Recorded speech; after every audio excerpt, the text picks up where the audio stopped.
Hey guys, it's Lauren Yates from Rave here, and today we're going to be chatting with Australian actor James Mackay, who you may know as Steven Carrington in the TV show Dynasty on Netflix. Yes, he's over in America, making us Aussies proud. You may also recognise him in Battle of the Sexes, The Dressmaker, and Hacksaw Ridge. Hey James, how are you going today? Very well, thanks for having me. You're very welcome. Welcome to Rave It Up. It's your first time on the show, so it's a pleasure to have you. I'm very excited to be here. Fellow Aussie on the show.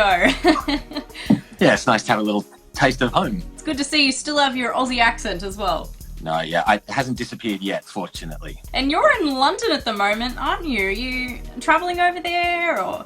Yeah, I'm just on holiday at the moment. We're on our hiatus for the show at the moment, so just having a trip over here to visit some friends and see some theatre and hang out a bit, really, which has been really lovely. It's fantastic. Yeah, take the break when you can. I've been seeing some amazing photos of Italy on your Instagram. Yeah, that was pretty good too. That was a little solo road trip last weekend. I started in Rome and went up through sort of middle of the country to Florence, which was just unspeakably beautiful. It was so lovely. And the pressure's off a little bit because we found out quite early that we've been renewed for a second season on the show, which is, yeah, it's a big relief too, because it means that the break can actually be a break instead of having to get back to auditioning and trying to find other work. So that was sort of a huge weight off the shoulders for all of us, I think. Well, thank you so much for coming on the show then. If it's your holiday, like, I feel so privileged. Of course. Well, since this is your first time on the show, we'd love to get to know you a little bit better, and I think we should start from the beginning because that only makes sense too, right? Fair enough. You originally attended Sydney Grammar School and started acting in school plays, is that correct? Yeah, that's right. It's a pretty standard kind of origin story in a way. I had a Latin teacher in high school in year 8 who noticed that I'd pretty much completely lost interest in Latin and was usually spending, most of my time in class talking. And he came up to me one class and said, "Oh, you never shut up. I'm about to direct a play. Maybe you should audition for it." And it was a production of 12 Angry Men. And I ended up doing it, and it just I just got the bug. I really enjoyed the kind of process, loved working on the play, loved the kind of collaborative vibe in rehearsals, everything about it. And pretty quickly from that point, I sort of started to think, all right, this is something I could really kind of get into. So I did a lot of theatre from that point on through high school and through university as well before I decided to have a crack at auditioning for drama schools. But pretty early on, I kind of hoped that I might be able to find a way into it professionally. Obviously there's been a lot more to it than that, and transitioning something from a hobby to a job is a really weird process. But I also feel kind of fortunate that I haven't lost interest in it because, there's not too much else about what I was into at 14 that is still relevant to my life, So were there any other careers that you wanted to pursue in your life when you were younger? No, I mean, when I was younger, yeah, there were... I was really into cooking when I was a kid, so I thought about being a chef for a while, But really, acting was kind of an interesting hybrid of a childhood dream, but also being just old enough to sort of seriously consider it too. And more so the older I got and the more of it I did. But it's pretty much always been that. Oh, fantastic. Good. You found your passion at such an early age. Yeah, I mean, I think it's in a way a blessing and a curse. Looking back, I think there's something to be said for meandering a little more, especially when you're young. I was kind of on a bit of a single track in terms of going, straight from school, straight into university, and then straight into drama school, and then straight away auditioning. And that's necessary. It's such a tough business to crack into. I think you kind of have to just put all of your focus on that. Anything in the creative arts, really. It doesn't matter what your kind of medium is. They all take that level of drive and get the ball rolling. But now that it is, it's sort of, I think there's a part of me that's, a little wistful at hearing friends' stories of taking a little longer to figure out what they wanted to get into, or having kind of taken a few little paths off to the side along the way. I mean, it is what it is. Life goes the way it goes, and I certainly wouldn't want to change anything. But I'm also kind of aware of the fact that it's a little unusual to sort of find something that early and then just really stick with it. Well, you've definitely found what you want to do for the rest of your life, which is fantastic. And obviously, to get all these amazing gigs that you've been getting, you're having to make that big transition from Australia to the States. So how did you find that? Was that difficult? It was sort of both things at once. I got really lucky quite early on after graduating from drama school. I did an audition for a project called John Carter of Mars. The film was eventually released as John Carter. And I got down to like the final handful of actors that they were testing for that role. And the way it works in the States, you get put on what's called a test deal if they're really considering you for something. It basically means you sign a full deal before you go to the studio or the network to do your final round of auditions. So basically, if they decide they want to cast you, it means you can no longer say no. That's the structure. It's the way it works there. But you know, for me at that point, it was an absolute gift being put on that test deal for that project, because it got me in front of a whole lot of agents in LA within a few months of getting out of drama school. You know, I mean, again, hindsight's 2020. I don't think I was ever going to book that job, but it kind of gave me an opening to LA probably 5 years earlier than I would have ever imagined it could have happened. Mind you, that started a much longer process of just sort of auditioning relentlessly and getting over there when I had the kind of time and money to be able to travel. And that was, there were plenty of periods of time over there that were a real grind and where I felt like I was spinning my wheels and getting nowhere. But yeah, that was the kind of first bridge across, I guess. And it was a real stroke of luck. Sometimes things just kind of line up and open a door in a way that you didn't imagine they would, and those moments are rare, but they're a real treat when they happen. It was a really exciting time because my agents were all kind of astonished, and I remember I was sitting in Cremorne having lunch with my mum. We'd just seen Australia, and I got this call saying that they wanted to go ahead with doing a test deal, and that was sort of the plum job that was around at the time. So it completely blew my mind. As it turned out, the film was a huge flop. I think it ended up being something like a $300 million loss for Disney, which at the time overtook Waterworld as the biggest kind of financial hit. So, possibly not the worst job to have missed out on, but it really it gave me a lot in terms of setting me on that path and connecting me to an agent who I was with for the first 6 years or so of that whole process. This is great. This is giving a real insight for the listeners of just the industry and how much work has to go in before you get like a really big break and all the experiences you go through. Yeah, well, I mean, I think that term's kind of funny. I've sort of given up on the idea of a big break. I mean, there are certainly jobs that move the needle, but the one that is the most visible to people is it's rarely the full story, It's generally a case of just trying to build a body of work and chip away. You start with a job that maybe you're on a TV series for a couple of days on one episode, or on a feature for a couple of days. And then, bit by bit, you're kind of trying to convince the people around you, not only your own team, but casting directors and producers, that you can actually deliver when you have to. I mean, I've certainly got friends for whom big careers have happened very quickly. There are those stories out there, the overnight success, but there's an old joke that the overnight usually takes about 10 years. And I think that's much more often the case. The stories you hear about where, one thing happened and someone blows up and they're off and away, they really are the exception rather than the rule. Also, I've got mates for whom that's happened, but then, it's also become quite difficult when the work slows down and maybe, they're in a different position already. If you've got a higher profile, that's a wonderful thing, but you've also got a new set of problems that come with that, because maybe you're trying to maintain the kind of work that is already at that level. You suddenly can't do smaller things.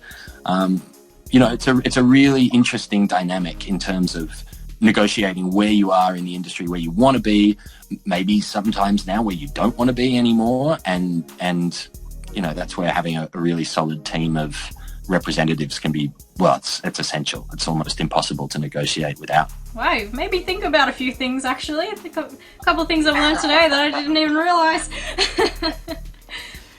And you've been in some really big movies like The Dressmaker with Kate Winslet, Hacksaw Ridge in 2016, Pirates of the Caribbean in 2017, and then even played Barry Court in Battle of the Sexes. But what has been your favourite film to work on from those? That's a really tough question because they've all had their appeal, I mean, I think every single job I've had, even the ones that have been difficult for whatever reason, has a really they all have their unique identity in my mind about what they represented at the time. The Dressmaker was a huge moment for me personally because I read the script, fell in love with it, read the book, and I was over in LA at this point. I'd relocated there at the start of 2014, and then it had 8 or 9 months of just getting absolutely nowhere. Yeah, done over 100 auditions on the trot without even getting a call back at that point. And then this kind of amazing film came up back home with all these incredible people involved. And I just thought, God, I really felt like I could bring something to the role and really kind of chased it hard. I did a tape from LA, and then I happened to be back home for a friend's wedding around when they were doing the casting sessions in the room, which was when I met Jocelyn, the director, and did an audition in person with her. And at that point, I found out it was down to me and one other guy for that role. And then there was a period of about 3 months where every time I checked in about it, my agent back home said, yeah, it's still alive, but they haven't made a decision yet. And then he sent me an email a little later on and said, all right, they're getting pretty close to a decision. So, now's the moment. And I wrote to Jocelyn, the director, and just sort of said, look, I don't normally do this, but I really feel strongly about this material and I would really love to work with you. I'd auditioned for her for a play at the Sydney Theatre Company a few years before, which I didn't end up doing, but had really loved the experience of working with her and just kind of laid it all out. Said, look, this is what I would want to bring to it. And, managed to get the job. It was a chance to come back to Australia, to spend some time in Melbourne, seeing a lot of friends. I had a lot of friends also in the cast. So it was a really, really kind of special time for everyone, I think. And, we all, I think, had our kind of anxieties as we were shooting it about the kind of film we were making and trying to figure out that we were all in the same film. But that was just, that was an absolutely magic time. And then I would put on par with that Battle of the Sexes, really, because Little Miss Sunshine is one of my favorite films, and it's the same directors, John and Val. And they're just the absolute best example of what directors can be in my book. They're warm, they vet everyone they work with incredibly closely, so that they have this genuine no assholes policy. They just want to work with good, warm people, and that tone is set and it rolls down into the rest of the crew and all the cast they work with. So that was just a lot of fun. That film had a pretty ridiculous cast. I had several idols in there that I was working with as well, and also to play an Australian character in an American film was just kind of a treat. I so rarely get to work in my own accent, but we had a lot of fun with it. And the film, I don't think it did quite as well as anyone hoped it would, but that still holds a really, really special place in my heart. I like to think it did really well here in Australia. I loved the film, and it was always quite busy, so... Well, that's good. That's nice to hear. Yeah, I mean, it didn't quite do the numbers that anyone wanted it to, but ultimately, who cares really about that? I think it's a really strong piece, and it's an extraordinary story, and I think over time it'll find its home. Yeah, at least it's told now, and it's out there, and it's another project under your belt. Exactly. It's another line on IMDb. I'll take it. That's funny. Now, your latest project is playing Steven Carrington in the incredible show Dynasty, which people can go check out on Netflix now if they haven't already. And I personally love it. It's definitely my favourite show. Filled with drama. Love you, Laura. It's good to hear. Cat fights, and let's not forget the amazing cliffhangers that you guys... Oh, you really keep us hanging at the end.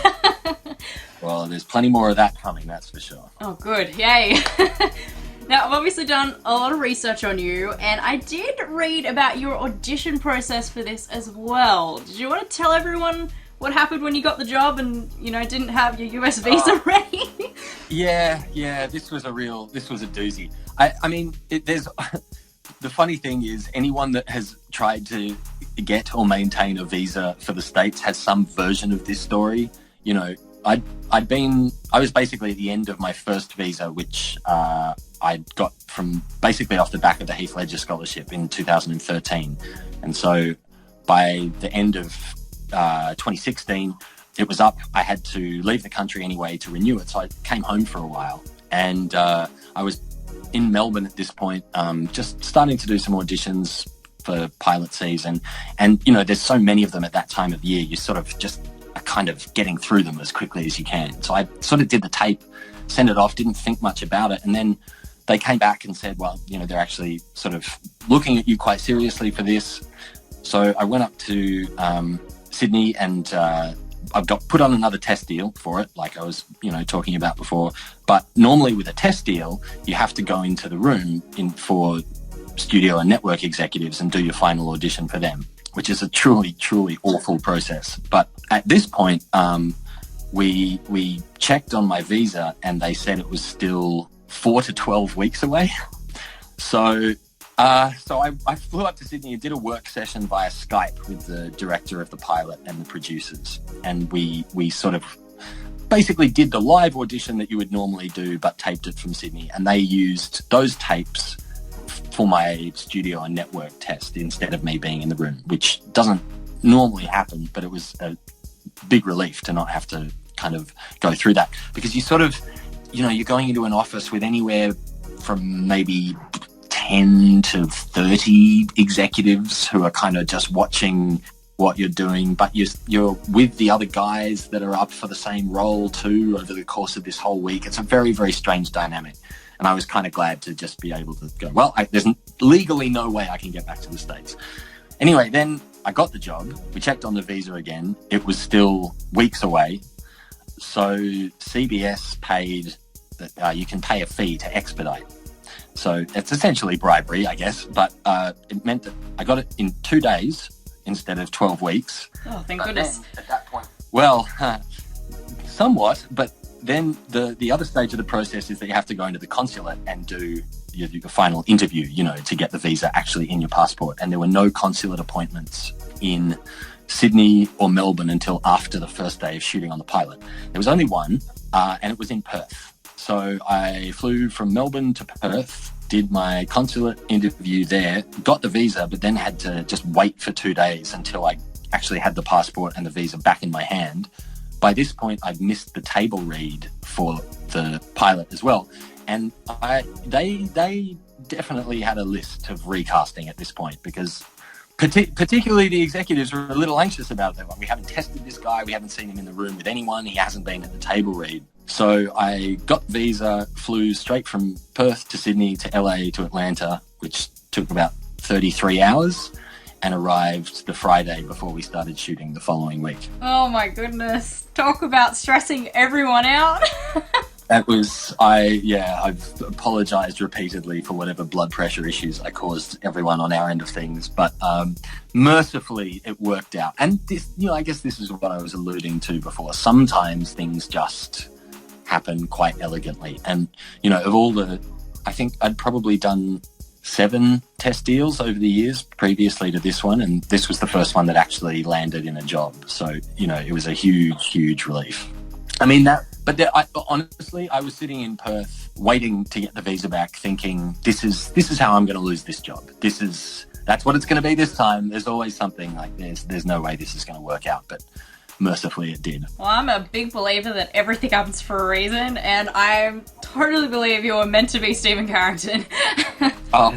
Well, let's go with that version. I hope you're right. Now, I'd also love to know, did you ever audition for another role in the show, or was it always Steven? It was always Steven. It's, as I said, it was just kind of one of a batch of tapes that came in on the same day, and I was round at a friend's place in Melbourne just sort of getting through them all. I must admit, at this point, I hadn't actually read the script. I didn't have time to... Often, you might have like 3 or 4 auditions come in the same day, and then they'll say, we need these tapes back by tomorrow or the day after. And so it's just a question of like getting them done. Then they came back and sort of were a little more interested, and at that point I kind of got into the work of it a bit more.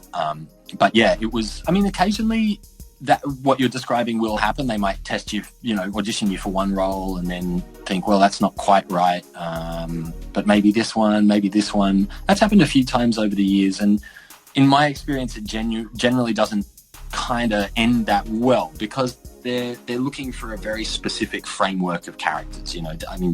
We're just auditioning for one role, but the producers are trying to kind of put together the whole web of their show. And if they see you a certain way and that doesn't work out, if they're trying to kind of find another spot for you, it's really lovely, because it means they're responding to your work and they want to find a spot.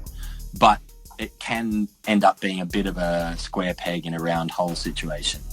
That being said, there have been a couple of moments, got down to the last couple of prospects for the show The Flash on the CW, and even though that didn't go my way, a couple of months later, those same producers had a guest role on another of their series, which they cast me in. Hacksaw Ridge was the same thing. I was kind of auditioning for one of the slightly larger roles of the soldiers, and it didn't feel it could work out. But then there was this other role that was a couple of days, and so you can sort of end up with a little charity casting, I guess, is the way it can sometimes go. Well, if one door closes, another one opens. Exactly. And that obviously happened for you. Now, this version of Dynasty is a reboot. It pays tribute to the original, but stands on its own as well. There are a few differences for those who haven't watched it. Jeff Colby is now African American, and even though Steven Carrington was gay in the original, it's a lot more acceptable now. And so even Sammy Joe's character is switched around, where it's being played by Raphael instead of a woman. So what do you think of these switches? I think it's brilliant, and I think there was no other way you could have gone if you're trying to remake that show. There's a version of it that could have been a kind of nostalgic throwback, but I think that as a concept would have only taken you so far and sort of created more problems than it would solve. To do a version of this show in 2018, you have to address the things that were problematic about the original. And sure, maybe not within the context of the time, but the show was incredibly white. It was incredibly male. Steven, my character, he was gay, which at the time was remarkable. He was the first gay, series regular character on a main network show. But if you look at all of his storylines for the original, his sexuality was always problematic. It was problematic for Blake. It was problematic for himself.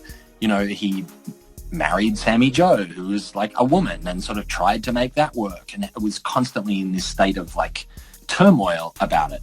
Whereas there was a very clear decision made for our version that Steven is gay, but that's the end of it. There's nothing noteworthy about it. None of his story conflicts come from his sexuality in our version. And I think that was essential. Making the show more ethnically diverse was absolutely essential, because, diversity as a concept is finally getting the traction that it needs in the industry. But diversity is the term, but it's actually just reality. It's not, it's just the way things are. And if we're not reflecting that and representing groups truthfully on screen, then what are you doing, really? So to have Sammy Joe as a gay Venezuelan man, to have Crystal as a Latina woman, I think all of those were really positive shifts for the kind of progressive credentials of the show. And also, the hope is that that's going to open up your audience. You're going to bring more people along for the ride, and maybe hopefully give people the sense that they're being represented. I've had a lot of people reach out on social media saying that this is the Steven or the Dynasty or whatever that we wish we could have had in the 80s. And also people who probably didn't watch the original who've said that, they've been really helped through the process of coming out, or have taken confidence from the show and from seeing a character like that who's not having his sexuality problematized. And it's so good that also Steven is has a bigger role in this Dynasty version. Yeah, I think so. I mean, it's always nice to be in the game when you're in something. You don't want to be kind of sidelined, and it's been a really wonderful experience, actually, to kind of just sort of play a character on a network commercial show that has, I mean, for me as an actor, has some transformational elements to it. So often you're playing a version of yourself in these things, and there's some truth to that with Steven, but there are also certain things. He's an American, he's like fabulously wealthy and comes from this family, and has this completely different relationship to his sexuality than I do. And for an actor, that's really grist to the mill. It's those kinds of shifts are what is really exciting about the work itself. And so I feel very fortunate to have been given that opportunity. Absolutely. And have you found it hard at all putting an American accent on, or has that just come naturally? No, it doesn't come naturally. It is work, but also I've been in the States for long enough now, and have, the vast majority of the auditions that I do and have done over the years are for American characters. So it's just got to be flawless. And even going back to WAPO, which is the performing arts school in Perth where I trained, dialect work was a huge part of our voice program there, because it's just a reality of being, particularly an Australian actor. We have kind of an edge in this, in that we grow up hearing all sorts of accents. We get so much American content, we get so much British content. Our ears are a little more attuned to those kinds of things than, say, American actors are to an Australian accent. So it sort of opens up the breadth of the types of characters that you can audition for. I've worked in an Irish accent, Scottish accent, English accent, various American accents, and personally it's something I really enjoy, because it's, I'm always looking for those points of difference with a character, a way to take it away from me as well as bring some of it closer to me. You're always kind of juggling those two things. But realistically, those kinds of jobs they're sort of few and far between. So this one's been a real treat. And it makes your job fun and interesting. You're always learning something new. Yeah, exactly. Now, is there anything in particular that you would like to see happen in the show in the future? That's a really great question. To be honest, I'm not quite sure how to answer that. You mentioned cliffhangers. There's a few real doozies coming up before we reach the end of season 1. Honestly, I would like them to continue as they've started. I think the friction between the progressive agenda of the show and the central figure of Blake Carrington, who is anything but progressive, is a really, really interesting kind of path to take in terms of how you can bring an audience along. Because this show more or less, I think, belongs to the women. It's kind of Fallon and Crystal's story much more than it is Blake's. But anyone that might find themselves more sympathetic to Blake's view of the world is probably going to get some kind of visceral enjoyment out of seeing how uncomfortable he is with this sort of new version. So the tension between all of those kind of elements, the friction between Culhane, a working class black man who's driving for the family, and Jeff Colby, who's this, stupendously wealthy, self-made tech startup. I think their kind of tension is really interesting. So I'd like to see them keep going into the difficult zones and keep trying to grapple with what all of these things mean in 2018 and moving forward, because, you know, there are seismic shifts happening in every aspect of the industry. And the more we can engage with those and respond to them and kind of try to push them along too, I think is where the show lives. I also think it needs to be ridiculous. You know, I think some of the stronger episodes we've had are some of the more chaotic ones. You know, if we land as an earnest drama, that's not where the show really sings. You know, it's in the Dynasty moments, it's in the cat fights, it's in, you know, Crystal pushing Fallon into a grave. It's those kind of the moments that as an audience member kind of like give you a moment of shock and think, what am I watching here? I think that's where the show really, really works and is at its most entertaining, and I hope they keep kind of pushing it into that territory. And I think they will, for the record. Well, I'm sure you know a lot more than we do coming up. Well, yes and no. I mean, I know that we're going again, but beyond that, not much else really. There's, you know, we don't know yet how many episodes we're going to have for season 22, and I don't know how to articulate this thought without giving any away. I don't know if I can. Look, let's just say that at the end of season 1, there's a lot up for grabs, and none of us know yet how that's all going to shake out. It's all in our main writer, Sally Patrick's head.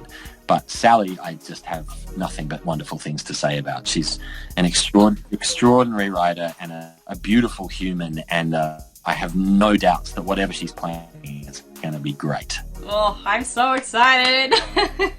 That's amazing. And I gotta say, it's just filled with incredible actors. It's just bam, bam, bam. Like, I even remember Liz Gillies back in, like, her victorious days. She's grown so much as an actor since then. Yeah. Liz is remarkable. She is such an extraordinary performer, musician, woman, friend. I really just, I don't have a little sister, but I feel about her the way I imagine you would about a little sister. I would do anything in the world for her. And I think that the show, for all of the other, you know, strengths that there are in the casting, this show would not work without her. And how they managed to find her for this role, you know, I think we are all the beneficiaries of her work, because what she managed to do with this character, and, you know, the way she can deliver a one-liner, just everything she does is really, really brilliant. And I love working with her, and I also love watching her work. So we're very, really, really lucky to have her. So it must be really easy for you guys to play brother and sister, because it's just like that in real life. Well, it kind of is, you know, and this was another thing that was weird about the testing process for this, and one of the things that I'm sure was giving people at the studios some anxiety is that normally for a relationship like that, you would do chemistry reads. You know, you would get people together and just see if the dynamic is there. But once I did finally get to Atlanta, and once we actually met, I vividly remember our first rehearsal with Brad Silberling, who directed the pilot, and Sally and Liz, and just instantly the dynamic was good. And the moment we got to work on set, the scenes with her were just always so much fun. Even when it's a situation of conflict between us, I think we both have real kind of joy in working with each other. And if that translates, that's I hope it translates, because it's been a real treat for both of us. Yeah, well, thankfully there was chemistry from day one. Yeah, well, and this is the thing, you know, sometimes if those little energetic dynamics between people aren't right, it can really hold the show back from what it could possibly be. And I feel exactly the same way about Raphael, to be honest. They're both tried for life. Love that. Squad goals. Now, I need to bring up the Carrington Manor. Is that a real house? Well, yes, it is. It's a real house. I mean, God, you want to talk about chaos in the film industry. This is another one. So we shot at 2 different mansions in the pilot, one for interiors and the backyard, and another for the front. So it's actually 2 different houses. But as we were approaching the beginning of the season, we lost one of those locations, the one they really wanted to use, over... basically, they couldn't make a deal with the guy that owned it. He was just making some pretty outrageous demands on the studio to the point where they walked away a week out from shooting episode 2. So basically, the director's entire prep for that episode was dedicated to trying to find a new house. Now, so in the pilot, there's those big high drone shots of Carrington Manor. That is the new house. So they went back and re-edited that to incorporate the new one. But the other problem was that they'd already started rebuilding the interiors of the other houses at our studio. And we have the most amazing construction teams. Like, what these guys pull off is absolutely extraordinary. You know, this is how it generally works in TV. You'll find a location, film there, and then if it's going to be a recurring location, they'll rebuild the interior, you know, at the stages. So they had to immediately stop what they were doing until they found the new house, and then based on the new place, start redressing all of the interiors that they'd already built in the space of about a week before we could start filming the episode. So we had a whole period of having 2 construction crews working in 12-hour shifts, 24 hours a day to get our sets ready to actually film. So every so often we'll go back up to the actual house to shoot exteriors up there.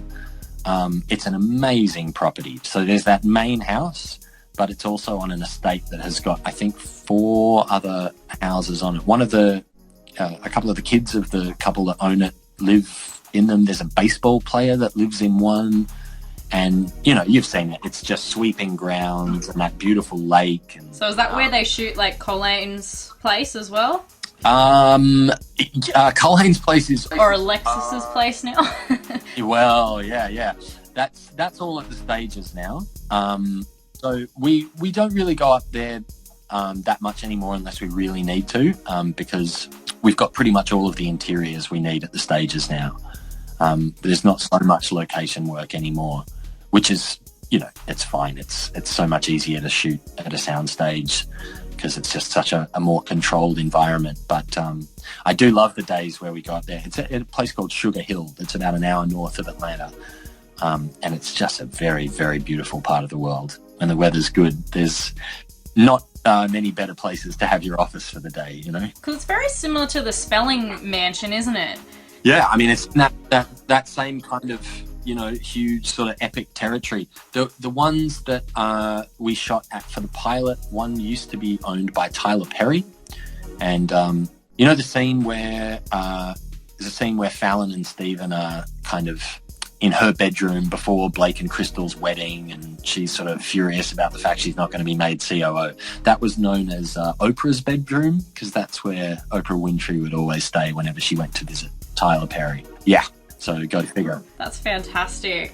And I've got to ask as well, in the 17th episode of season 1, Fallon shoots a gun in the house. So she shot the glass in the door, shot the light in the roof. You want the house? Fine. Take it. But if you think we're gonna be one big happy family here, I have news for you. I will never, ever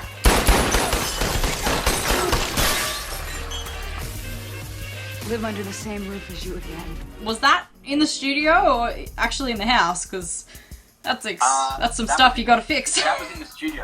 Well, it was sort of both, actually, because we so all of the interiors for that scene were at the stages, and we've got an amazing visual effects team too. I mean, obviously there's no bullets actually being fired. They just put what are called squibs in like the lamp that she shoots and the panes of glass, so that when the gun is fired as such, that pops and you know, it looks like it's a gunshot. For one of them, we had one of our visual effects guys on the other side of the wall, like shooting back at the glass to make it all break.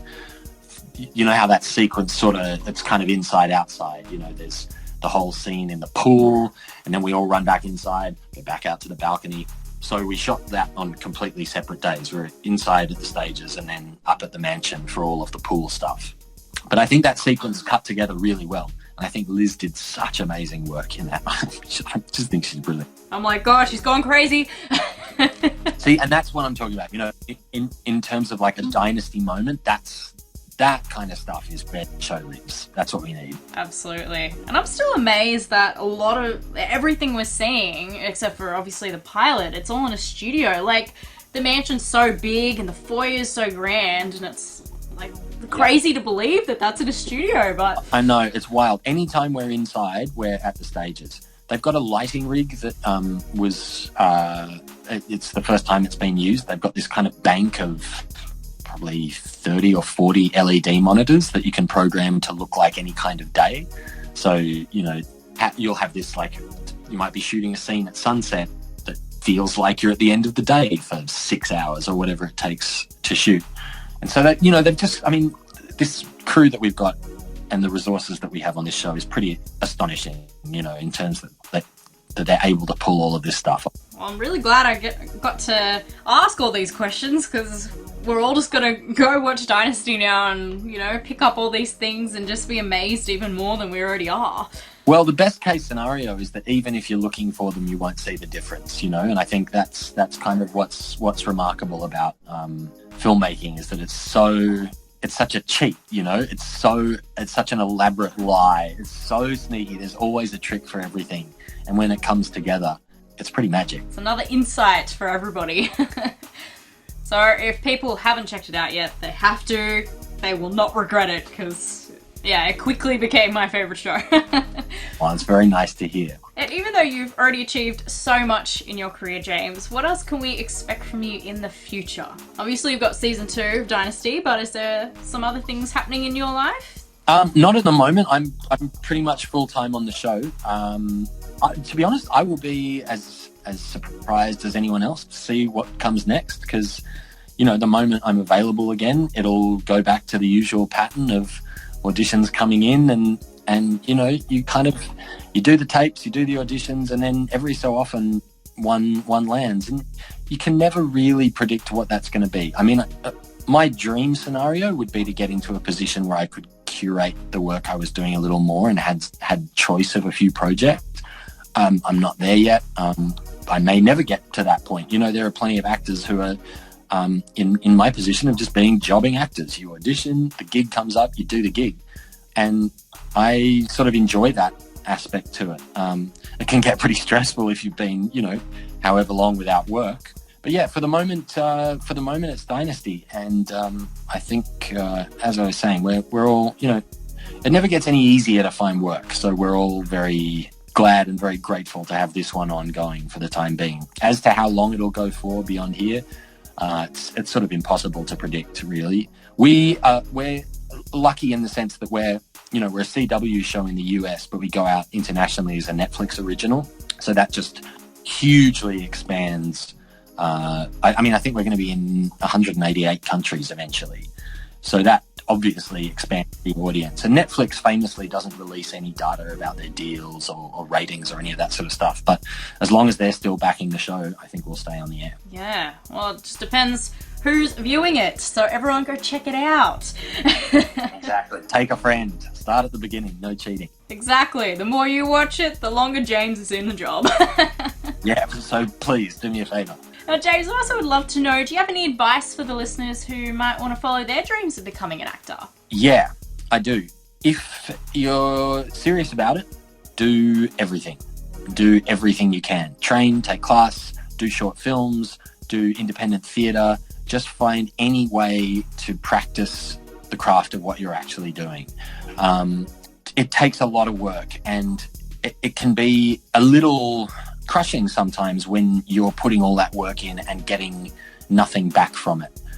But the more you can just kind of abandon your expectations and keep taking meaningful steps towards whatever the goal is, there's something freeing in that.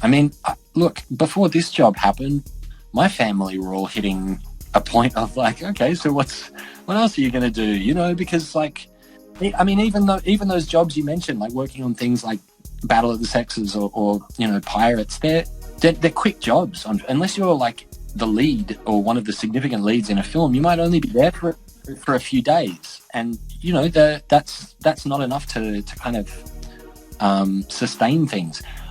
Everyone has had to take additional jobs at at various times to kind of supplement income. I've been fortunate to not have to do that for a little while, but I'll tell you what, before Dynasty, I was back in Melbourne looking for part-time jobs and couldn't find one. I just started driving for Uber Eats. I did 2 deliveries to a grand total of about $26, I think, of which 20 went to Uber for a security deposit for the delivery bags.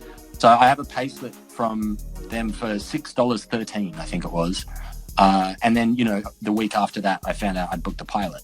So I think you just kind of have to look. I had a teacher at drama school who put it like this, and I think he's right. If you can imagine yourself doing anything else, do that.